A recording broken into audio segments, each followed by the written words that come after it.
The smell of lilies and damp earth clung to me, a sickly sweet perfume that did nothing to mask the rot underneath. I stood at the very edge of the small crowd, far enough that I could pretend I was just a curious passerby, not a daughter burying her mother. My name's Daisy, and at 31 I'd learned that distance was the only way to survive some family gatherings, especially this one. My older sister Paris was a picture of elegant grief, her shoulders shaking against Dad's chest. She was 34, always the graceful one, always the favourite. Dad, Zane, at 64, held her tight, his gaze sweeping over the mourners, calculating, performing. He hadn't even looked my way since I arrived in town yesterday, after nearly a decade away. I'd left this small, suffocating place when I was 22, after he called me an ungrateful slut for daring to apply to colleges out of state. I never looked back. Until now. The casket, polished mahogany, began its slow descent into the cold ground. Sadie, my mother, gone at 62. She'd always been so quiet, so soft-spoken, a shadow to Zane's bluster. But even in death she was still capable of delivering a final, brutal blow. Or, as it turned out, a secret weapon. Just as the first clods of dirt hit the lid with a sickening thud, Zane's voice cut through the hushed air, sharp and venomous, meant only for my ears. He hadn't even turned his head, just angled it slightly. "You'll never be half the woman your sister is." The words hit me like a physical blow, even though I'd heard variations of them my entire life. Not good enough, not pretty enough, not obedient enough. My heart, which I thought had long since calcified against his cruelty, cracked open all over again. Paris, still sniffling, didn't react. She never did. She just leaned closer to him, the perfect daughter. I stood there, rooted to the spot, watching the earth swallow my mother, and with her, the last fragile thread of hope I'd ever held for a real family. A week later, the air in Esther Paul's office was thick with the scent of old paper and stale coffee. Esther, Mom's lawyer and a woman I remembered as always being kind, looked tired, her 58 years showing in the lines around her eyes. Paris sat beside Zane, her hand resting lightly on his arm. I sat opposite them, my posture stiff, my expression carefully neutral. Esther cleared her throat, adjusting her glasses. "We are here today for the reading of Sadie Martin's last will and testament." Zane leaned back, a smug smirk playing on his lips. He knew what was in this will, the one he'd helped Mom draft years ago, before their divorce, before she finally found the courage to leave him, even if it was just for a few short months before she passed. Esther read through the legal jargon, the bequests of various sentimental items, the allocation of bank accounts. Paris was named executor, receiving a substantial portion of Mom's personal effects and a significant cash sum.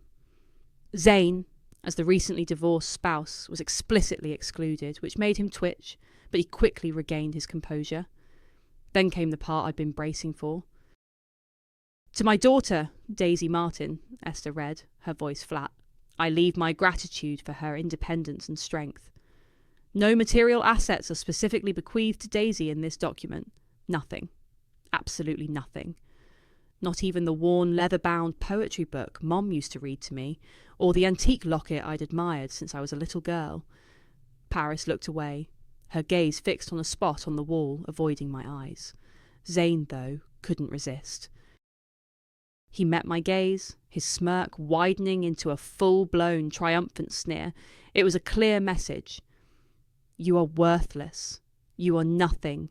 You always were." But a quiet smile spread across my face, a slow, deliberate curve of my lips that Zane didn't understand. He thought he'd won. He thought this was the final humiliation. He thought he'd finally broken me. He was wrong. My hand tightened around the strap of my handbag, my fingers brushing against the worn leather of a folder tucked inside. It was thin, unassuming, but it held a power he couldn't fathom. Mum's real, final will. The one she'd revised after the divorce.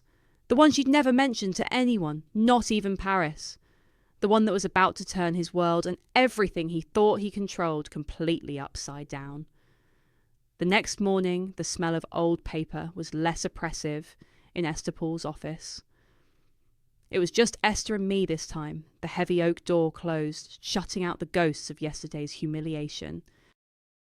Esther looked at me over her reading glasses, a small knowing smile on her face.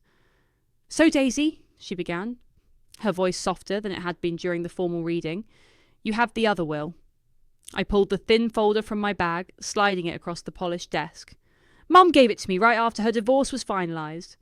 Said it was for safekeeping. She told me to only open it if things went sideways." Esther took the document, her fingers tracing the signature. Sadie was a remarkable woman, more resilient than anyone gave her credit for, especially Zane. She paused, then looked at me, her expression serious.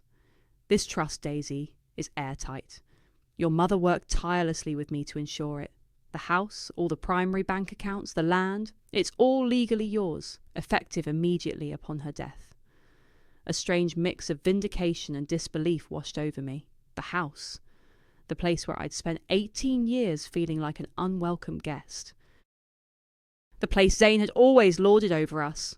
Now it was mine. "So, the will he had read yesterday," I started. "Was an older version," Esther confirmed. "Legally superseded by this one. Your mother knew Zane would try to control everything. She wanted to make sure you were protected. She knew he'd never give you a fair shot. I thought back to the last time I truly lived in that house. I was 22, fresh out of college, buzzing with plans to apply for grad school out of state. I told Zane, full of a naive hope that he might for once be proud. Out of state? What for? To run off and be some bohemian artist? You're an ungrateful slut, Daisy. After everything I've given you, you want to abandon your family, your roots." His words had been a physical blow, stripping away my last shred of loyalty. I remembered the way his face had contorted, red with fury, and Paris, standing silently in the doorway, her eyes wide, but saying nothing, doing nothing. That night, I'd packed a single suitcase and left. I hadn't looked back, not really, until Mum's funeral dragged me back into this suffocating orbit. 9 years. 9 years of building my own life, far away from his shadow. Now it was time to reclaim what was mine. "What's the next step?" I asked Esther, my voice steady. She handed me a printed document. "This is a cohabitation termination letter. It formally notifies Mr. Martin that he is residing on your property without permission. It gives him 72 hours to vacate peacefully.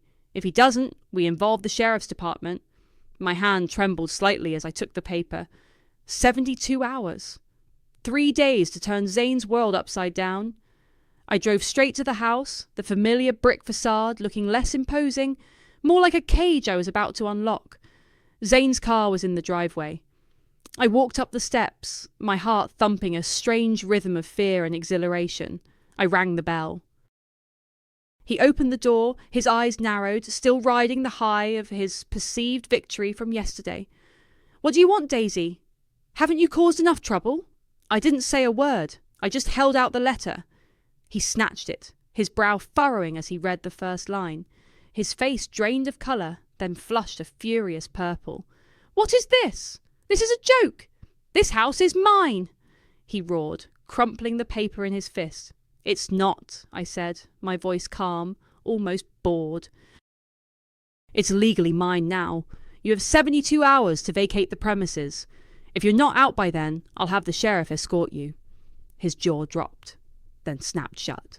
He looked like he wanted to lunge at me. But something in my eyes, something cold and unyielding, must have stopped him. I turned and walked away, leaving him standing there, the crumpled paper still in his hand, his world beginning to unravel. That night, my phone rang. It was Paris. Her voice was shrill, laced with betrayal. "How could you, Daisy? How could you do this to Dad? To us? You're tearing this family apart." I leaned against the cool kitchen counter of the small rental house I'd found for the week. "Tearing the family apart? Paris, I was already gone. You just didn't notice." The line went silent for a moment, then she hung up. I didn't call back. Later, unable to sleep, I found myself wandering through the house that was now mine. I walked into Mom's old bedroom, a space Zane rarely entered. Her armoire stood in the corner, a beautiful antique piece she'd cherished. I opened the doors, running my hand over her neatly folded clothes, a faint scent of lavender clinging to the fabric. My fingers brushed against something hard, tucked deep into a hidden compartment at the back of a drawer. It was a small, ornate wooden box, locked. I remembered Mom always keeping a tiny silver key on her keychain. I found it, still attached, tucked into a small jewellery dish on her dresser. The lock clicked open. Inside, nestled on a bed of faded velvet, were the items I'd expected to be in the first will: her worn poetry book, the antique locket I loved, and a delicate pearl necklace. But beneath them, almost hidden, was a cassette tape. Black, nondescript, with a single handwritten label in Mom's elegant script. "Play if you dare." The cassette tape felt heavy in my hand, a relic from another era. "Play if you dare." Mom's handwriting, so neat and precise. I found an old portable cassette player in the attic, a dusty antique from my childhood. I hesitated for a moment, then slid the tape in. The whirring sound of the tape spooling was loud in the quiet house, then Mom's voice. Soft, a little shaky, but undeniably hers. "If you're listening to this, Daisy, it means I'm gone. And it means Zane is trying to take everything. I know him. He's always been about control. For years, he controlled the money, the house, even my peace of mind. He drained accounts, lied about debts, and made me feel like I owed him everything. He was always afraid I'd leave and take what was rightfully mine. I was afraid he'd find a way to transfer everything the moment I died." My breath hitched. Financial abuse, emotional torment, it was all there, laid bare. I'd suspected, of course. Mum always seemed to shrink in his presence, her quiet nature morphing into something almost invisible. But to hear it in her own voice was different. "I made sure the new will, the one Esther has, protects you," her voice continued. "I named you the sole heir to the house and the main accounts because I knew Paris. Paris would be too easily swayed by Zane. He trained her to obey, to prioritise his approval above all else. I couldn't trust her to stand up to him. But you, Daisy, you always had a fire in you. You always fought back. I'm so proud of that." A tear tracked down my cheek. Proud. She was proud of me. Not for being quiet, not for being obedient, but for being me. "He's going to fight you, Daisy. He'll say anything, do anything. He's already tried to forge my signature on a few documents, trying to transfer some smaller properties, some investments before I died. I caught him. I have proof. It's in the safe deposit box at the bank, under my name, account number 723. Forged documents. Of course. Zane was nothing if not predictable in his depravity. The tape clicked off. I sat there for a long time, the silence of the house pressing in on me. The heirlooms, the pearls, the poetry book, they were real. The will was real. And now the proof of his deceit was real too. This wasn't just about the house anymore. This was about everything. The next morning, I drove to the bank, account 723, inside a folder. Copies of deeds, investment statements, and damningly, 2 versions of Mum's signature on different transfer documents, one clearly a clumsy forgery. Zane's name was on the attempted transfers. My mother had been meticulous. I went home, the weight of the evidence heavy in my hands. I thought about Zane's sneer at the will reading, his hateful words at the graveside. "You'll never be half the woman your sister is." A cold, hard resolve settled in my gut. I opened my laptop, went to my social media, and found the photo I'd taken of the cohabitation termination letter I'd given Zane. I cropped it, then added a caption. "Half the woman was more than enough." I hit post. The response was immediate. My phone started buzzing like a trapped insect. Support poured in from friends I hadn't spoken to in years, from strangers who'd seen the post shared. "You go, girl!" Justice served. But then the trolls arrived. "Disrespectful daughter, greedy gold digger. Karma's a bitch, and so are you." Paris's text came in a furious torrent, all caps, no punctuation. What are you doing? This is insane. You're ruining everything. You're a monster. Dad is devastated.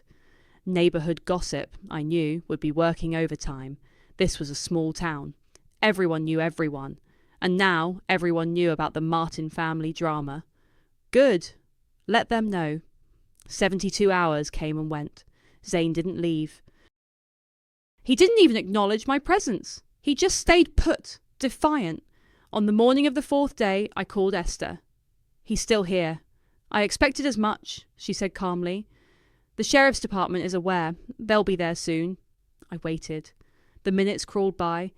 Then the distinct sound of a siren, faint at first, then growing louder. It pulled up to the curb. 2 uniformed officers got out and walked towards the front door. I opened it before they could knock. Officers, I said, nodding. They walked past me, straight to Zane, who was sitting in his usual armchair in the living room, a newspaper held up in front of his face, pretending to read. Mr. Martin, one of the officers said, his voice firm.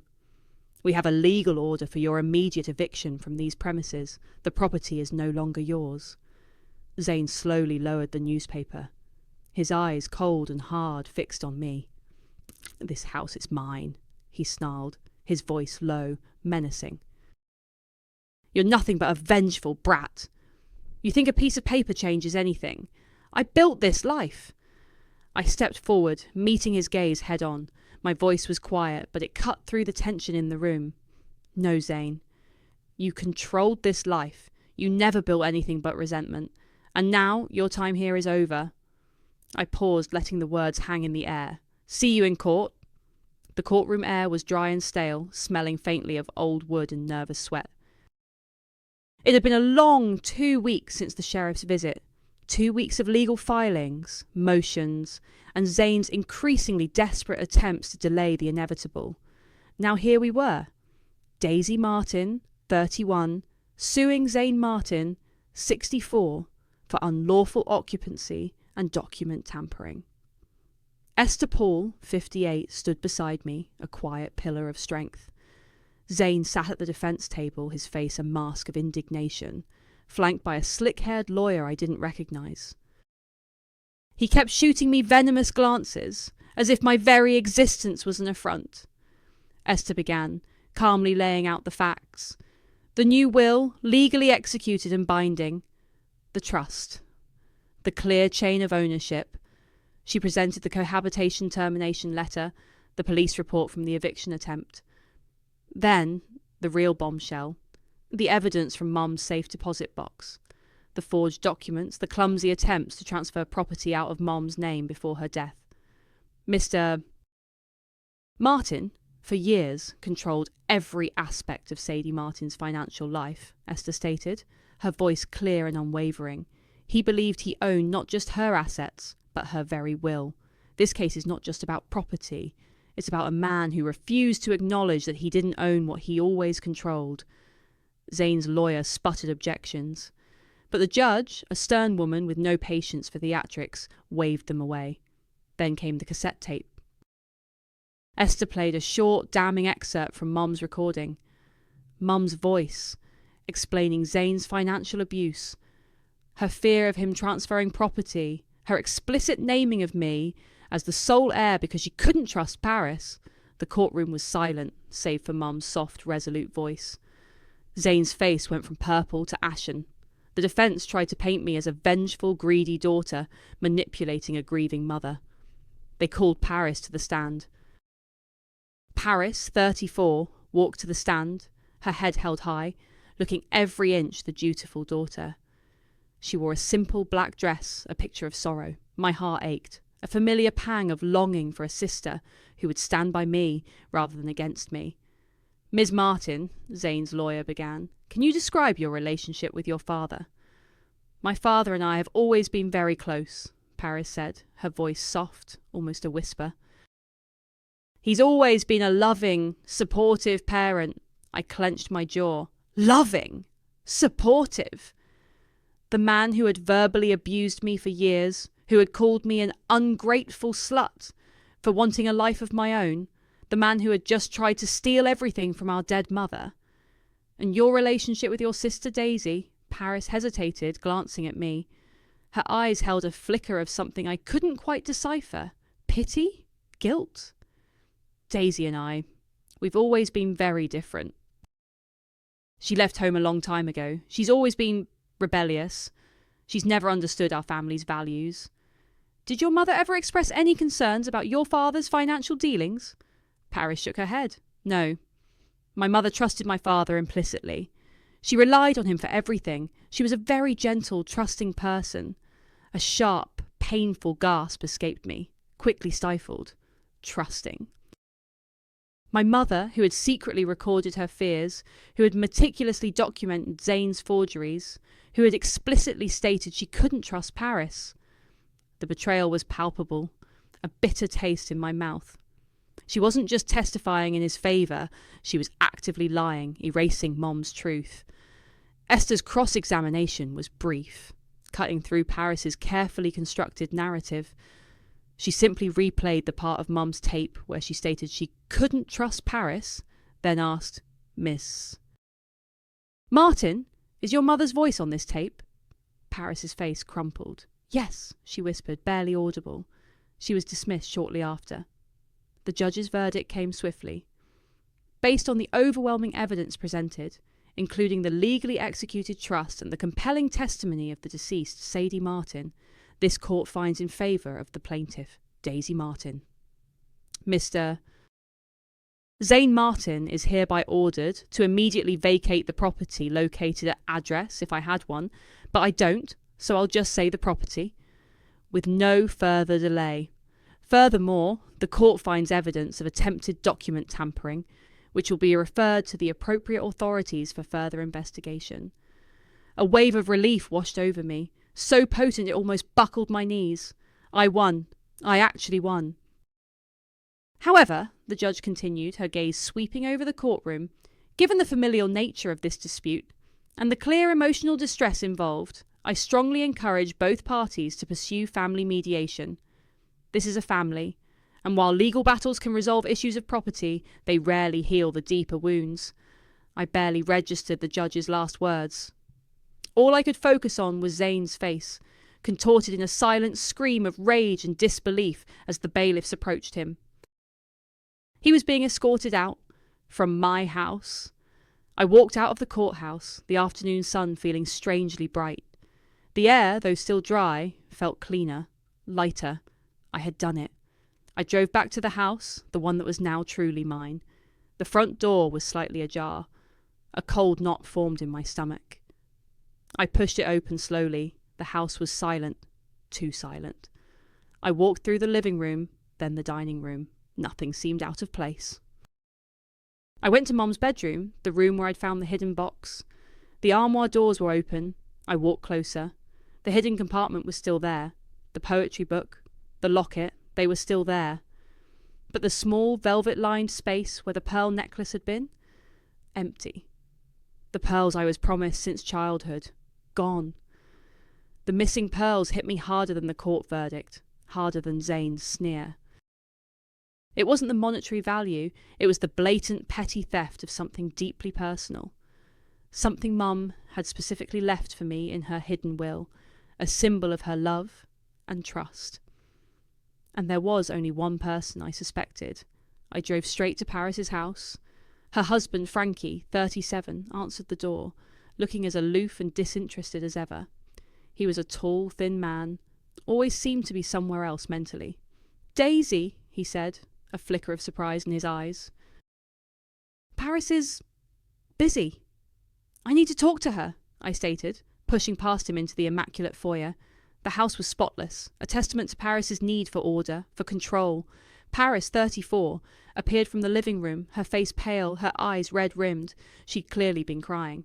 What do you want? She snapped, her voice tight. The pearls, Paris, I said, my voice low, cutting through the silence. Where are they? Her eyes widened, then narrowed. I don't know what you're talking about. Don't lie to me. They were in Mom's armoire, in the hidden compartment, the one only Mom and I knew about. And now they're gone. After you testified against Mom's wishes, after you lied in court, after you tried to discredit her dying words, "How dare you accuse me?" she cried, her voice rising. "You're the one who's tearing everything apart. You're the one who's always been so selfish." "Selfish?" I scoffed. "I'm the one who left everything behind to build my own life, because Dad made it clear I wasn't welcome. You're the one who stayed, who played the perfect daughter, who let him control you, just like Mom said." "Enough," Frankie interjected, stepping between us. He put a hand on Paris's arm. "Daisy, you need to leave. This is not the time for accusations." "No, Frankie," I said, my gaze fixed on Paris. "This is exactly the time. You know, Mom left me more than just the house. She left me letters, hidden ones. She wrote about you, Paris, about how Zane trained you to obey, about how she knew you'd betray her because you'd always choose his approval over your own truth. She was right, wasn't she?" Paris flinched, her face blanching. Frankie tightened his grip on her arm. "Get out, Daisy," he said, his voice flat. I held her gaze for a long moment, then turned and walked out. The confrontation hadn't given me the pearls back, but it had confirmed my suspicions.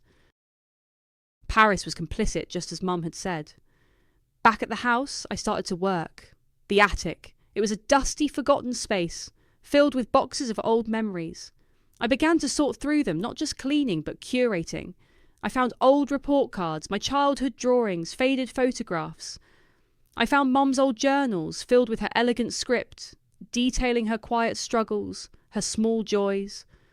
I found a picture of a much younger Zane and Sadie, smiling, before the bitterness had set in. I decided to turn the attic into a redemption museum, a space that told our story, not Zane's version of it. I framed the note from Mum's safe deposit box, the one with the forged signatures. I set up a small display with the poetry book and the locket. I even found an old blank cassette tape and wrote on it, "Play if you dare," just like Mum's. I put the original tape beside it. And then I framed a printout of my viral social media post. Half the woman was more than enough. I hung it prominently, right in the centre. I knew Zane would eventually try to sneak back into the house. He couldn't resist. He'd want one last look, one last attempt to reclaim what he believed was his. And when he did, I wanted him to see everything. A few nights later, I heard it. A faint scraping sound at the back door. I was awake, sitting in the dark living room, waiting. I didn't call the police. I wanted this to be personal. The back door creaked open. A shadow slipped inside. Zane. He moved silently through the house, a ghost in his own former domain. He went to the living room, then the kitchen, probably checking for anything I'd changed, anything I'd dared to touch. I heard him ascend the stairs, his footsteps heavy. He was going to the attic. I followed, stopping at the bottom of the attic stairs, watching him. He pushed open the attic door. The single bare bulb I'd installed cast a harsh light on the displays. He walked past my childhood drawings, past Mum's journals. He stopped dead in front of the framed note. "You took my life, I gave hers back." It was a quote from one of Mum's letters, a line that had resonated deeply with me. He stood there, his back to me, his shoulders slumped. He read the framed social media post. He saw the cassette tape. He saw the proof of his deceit, the testament to Mum's quiet strength, the evidence of my defiance. I walked up the last few steps, my presence finally registering. He didn't turn around. He just stood there, staring at the framed quote, at the evidence of his unravelling. "Was it worth it?" I asked softly, my voice barely a whisper in the silent attic. "All the control, all the abuse, all the lies, was it worth it?" He didn't move. His voice, when it came, was hoarse, broken. "No!" Zane's single raspy no hung in the attic air, a hollow echo of a broken man. He didn't look at me. He just stood there, defeated, his shoulders still slumped. I watched him for a few more minutes, then turned and walked away, leaving him alone with his ghosts and my museum of his failures. I didn't call the police. There was no need. The battle was won, the war was over. He had seen it all. The next morning, the house felt different, lighter. The air didn't feel thick with his presence anymore. I started thinking about renovations, about making the house truly mine, not just legally but emotionally. That's when Gabriel Thompson, 33, showed up. He was standing on the porch, a tool belt slung low on his hips, a familiar, easy smile on his face. Gabriel, my ex-boyfriend from high school. He'd been a year older than me, always kind, always steady. We'd drifted apart when I left town, but he'd reached out after seeing my viral post. "Heard you might need a hand with the place," he said, his eyes crinkling at the corners. "I'm between jobs, and I'm pretty handy." I felt a flicker of warmth, a sensation I hadn't realised I'd been missing. "You heard right," I admitted, a small smile touching my lips. "It's a big project." Over the next few weeks, Gabriel became a constant presence. We worked side by side, stripping old wallpaper, sanding floors, painting walls. We talked easily about the past, about the town, about our lives since I'd left. He never pushed, never pried, just listened. We rekindled moments, shared quiet laughter over dusty memories, but I kept my emotional guard up. Years of Zane's abuse had taught me to protect myself, to keep people at arm's length. I was still Daisy, 31, sharp-tongued and emotionally scarred. Malia West, 29, my childhood best friend, came over often too. She'd been a rock, cheering me on from afar, and now a grounding force in person. One afternoon, as we sat on the porch sipping iced tea, she looked at me, her expression serious. "You know, Daisy," she said, "you think you've burned everything he built, and maybe you have. But how much of your own peace did you burn too?" Her words hit home. The anger, the bitterness, the constant vigilance. It was exhausting. I'd won, but the victory felt heavy. Satisfying, yes, but not entirely freeing. A few days later, Paris showed up unexpectedly. She stood on the porch, looking hesitant, clutching something in her hand. My stomach tightened. "Daisy," she began, her voice small, I wanted to give you these." She held out her hand. Nestled in her palm were the pearls, my pearls, the ones stolen from Mum's armoire. "Zane left them in my mailbox this morning," she said, her voice barely a whisper. "With a note?" It just said, "For the favourite." My gaze flicked from the pearls to Paris's face. She looked genuinely miserable. The note from Zane was a final, cruel twist of the knife, even for her. He had always played them against each other, and even in his defeat, he couldn't resist one last attempt to sow discord. I took the pearls, their cool weight familiar in my hand. "You were always the favourite, Paris," I said, my voice flat. "I just became the consequence." She flinched but didn't argue. She just stood there looking lost. After a moment, she turned and walked away, not looking back. The silence she left behind was different from Zane's. It was a silence of broken bonds, not just vanquished enemies. Later that afternoon, my phone rang. It was Esther. Her voice was grave. "Daisy," she said, "I have some news. It's about Zane." My heart gave a strange lurch. "What is it?" "He died this morning," Esther stated, her voice devoid of emotion. "A stroke. Sudden." I sat down hard on the nearest chair. Zane. Gone. Just like that. After everything. "He had no will," Esther continued. "No savings. Nothing left. It seems all his assets were tied up in the house, which was already yours. And the few investments he managed to hold on to, the ones he didn't try to fraudulently transfer, they're gone too. Everything he had, everything he thought he controlled, it's all gone." A strange, hollow laugh escaped me. "So," I said, the irony not lost on me, "everything goes to next of kin. Again." "That's right, Daisy," Esther confirmed. "You're his sole heir. Again." Zane was dead. Just like that. No grand confrontation. No final dramatic showdown. Just a sudden, silent exit. The news hit me with a strange mix of anticlimax and morbid satisfaction. I'd spent so much energy fighting him, tearing down his empire piece by piece, only for him to simply cease. It was an odd, quiet victory, a silence that felt heavier than any noise. I mused about inherited rage, about how it could consume you, how it could shape your entire life. I had spent years fueled by it, by the need to prove him wrong, to reclaim what he'd stolen. And now the source of that rage was gone. What was left? Just the cost of revenge, the scorched earth of a broken family, and the strange, unsettling quiet that followed. Esther handled the legalities of Zane's sudden death. As his only child with no will or assets, everything, which turned out to be almost nothing, defaulted to me. It felt like a final, ironic twist of the knife. He tried to cut me out of everything, and in the end, I inherited it all. I went to his apartment, the small, nondescript place he'd moved into after the eviction. It was bare, stained, empty. The air hung heavy with the scent of stale cigarettes and loneliness. There were no personal touches, no warmth. Just a few boxes of old papers and some threadbare furniture. It was a stark contrast to the grand house he'd fought so hard to keep. As I sifted through a box of old photos, I found one. A much younger Zane, maybe in his 20s before he met Mom.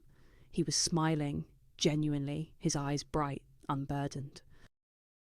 Before the trauma, before the bitterness, before the need to control had consumed him. I didn't feel sorry for him, not really, but I felt something. A flicker of understanding for the man he might have been, before he became the man he was. It was a fleeting moment, quickly overshadowed by the years of abuse. The funeral was small, sparsely attended. Paris was there, of course, looking drawn and tired. She approached me after the service, her voice tentative. "He's gone," she said, her eyes pleading. "We only have each other now, Daisy. Can't we? Can't we try to fix this?"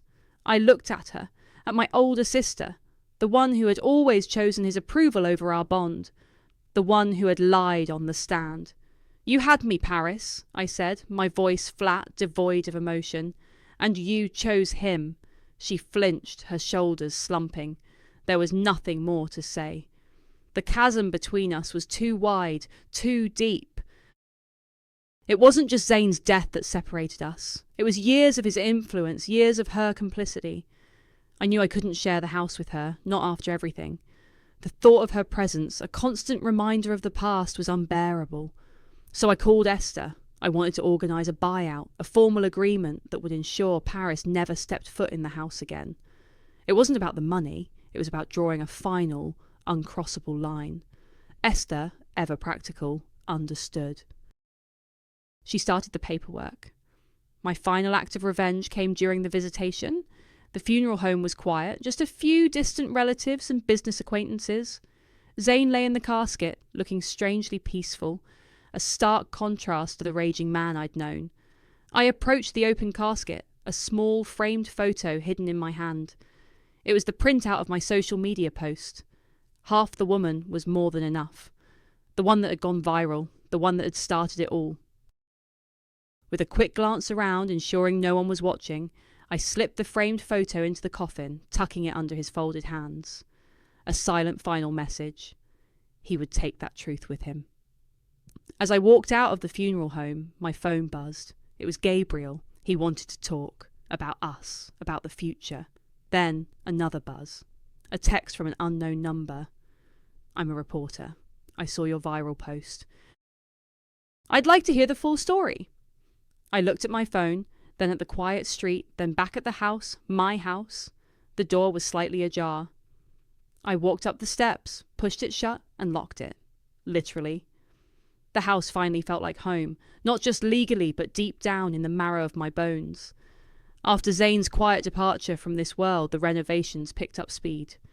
Gabriel, 33, was still a steady presence, his quiet competence a balm to my still frayed nerves. We'd stripped away years of Zane's heavy, oppressive decor, painting the walls in lighter, brighter colours, letting the sunlight flood in. The attic, my redemption museum, remained, a stark reminder of where I'd been, but the rest of the house was becoming a reflection of who I was now. I didn't take the reporter's call. The story was mine, not for public consumption, not for sensational headlines. And Gabriel, bless him, understood. He didn't push, just kept showing up, hammer in hand, a quiet strength I was slowly learning to lean on. A few months passed, marked by the changing seasons outside the newly cleaned windows. The house, once a symbol of my father's control, was transforming into a sanctuary. I decided to hold a small open house, not to sell it, but to honour Mom. It was a quiet gathering, just a handful of people who truly mattered. No grand pronouncements, no public spectacle. Just a chance to remember Sadie, the woman who had, in her quiet way, orchestrated my freedom.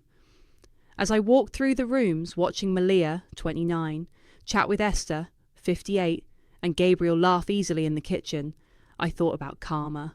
Zane, 64 when he died, had inherited power and assumed dominion over everything and everyone.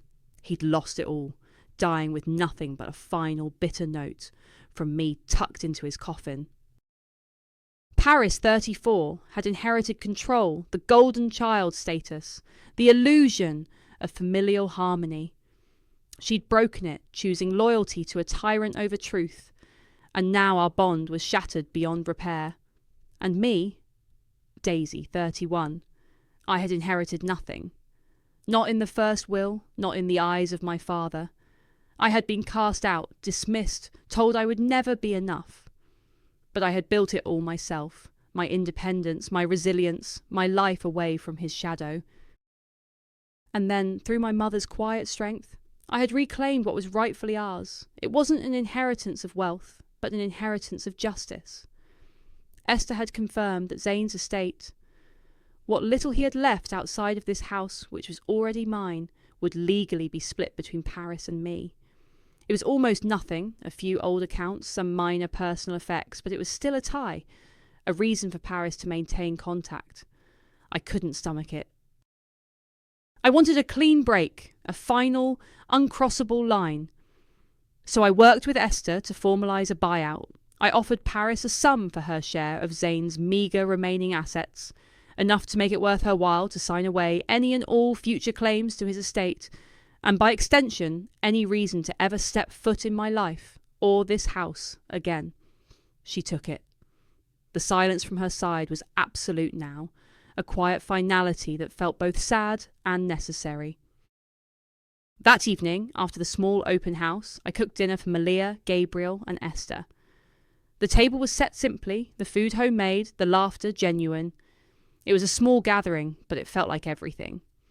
I didn't invite Paris. There was no space for her at this table, not yet, maybe not ever.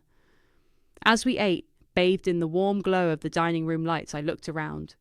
This wasn't just a house. It was a testament. A monument to a quiet woman's defiance and a rebellious daughter's reclamation.